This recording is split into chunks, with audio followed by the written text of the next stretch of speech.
রাকি SSC পরীক্ষা শেষ করেছে। তার মা বাবা জানায় সে যেন বন্ধের সময় কম্পিউটার শেখে, কিন্তু রাকি জানে না কম্পিউটারের গুরুত্ব কী।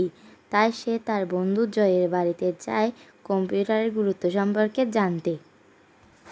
ঘরে গিয়ে দেখে জয় বসে আছে। বসে থাকা জয়কে বলে, হ্যালো জয়, কেমন আছিস? ভালো আছি রাকিব, তুই কেমন? আমিও ভালো। আজ একটা বিষয় জানতে চাই। বল, কি জানতে চাস? বলতো, কম্পিউটার শিক্ষা কি এতই দরকারি? অবশ্যই দরকারি।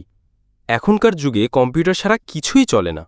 কিন্তু আমরা তো বই খাতা দিয়েই পড়াশোনা করি। ঠিক বলেছিস, কিন্তু এখন সবকিছু ডিজিটাল হয়ে যাচ্ছে। যেমন online class, email, Google search সবই কম্পিউটারের মাধ্যমে হয়। তাই নাকি?